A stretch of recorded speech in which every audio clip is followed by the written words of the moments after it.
ಈಗ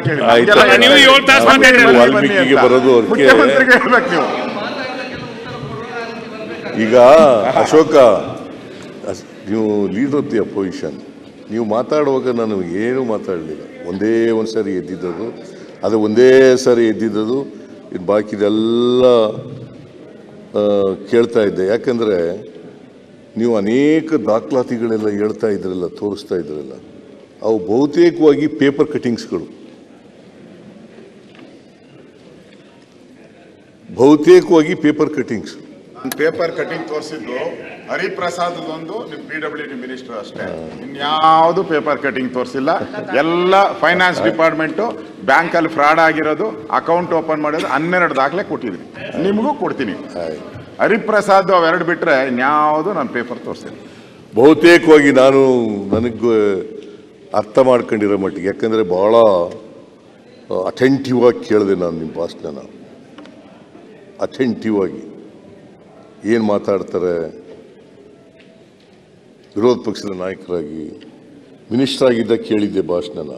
leader of the opposition ಇದ್ದಾಗ ಹೆಂಗೆ ಮಾತಾಡ್ತಾರೆ. 3 ಗಂಟೆ 4 ನಿಮಿಷ ಮಾತಾಡಿದ್ದೀರಿ,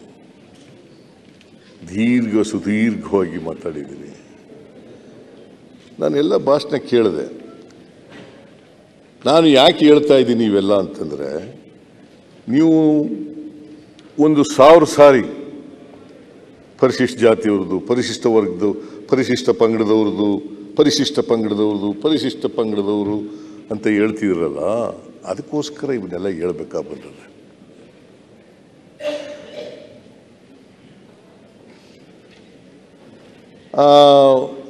ಇದು ಪರಿಶಿಷ್ಟ ವರ್ಗದವ್ರಿಗೆ ಇರ್ತಕ್ಕಂಥ ನಿಗಮ.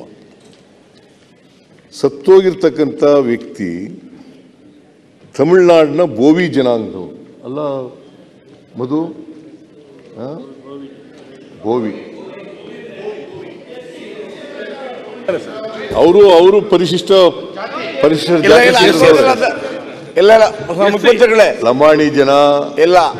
ಆಂಧ್ರ ಮತ್ತು ತಮಿಳುನಾಡಲ್ಲಿ ಪರಿಶಿಷ್ಟ ಜಾತಿ ಲೆಫ್ಟ್, ಪರಿಶಿಷ್ಟ ಜಾತಿ ರೈಟು, ಬೋವಿ ಜನರು. ಅದು ಕರ್ನಾಟಕದಲ್ಲಿ ಕರ್ನಾಟಕದ ವಿಚಾರ ಮಾತಾಡೋಣ, ಗೊತ್ತಾಯ್ತಾ? ಅಲಮಾರಿ ಜನ, ಆಂಧ್ರ ತಮಿಳುನಾಡಲ್ಲಿ ಬ್ಯಾಕ್ವರ್ಡ್ ಅವರು ಅಲ್ಲ. ಕರ್ನಾಟಕದಲ್ಲಿ ಪರಿಶಿಷ್ಟ ಜಾತಿನೇ. ಕರ್ನಾಟಕ ಪರಿಶಿಷ್ಟ ಜಾತಿನೇ.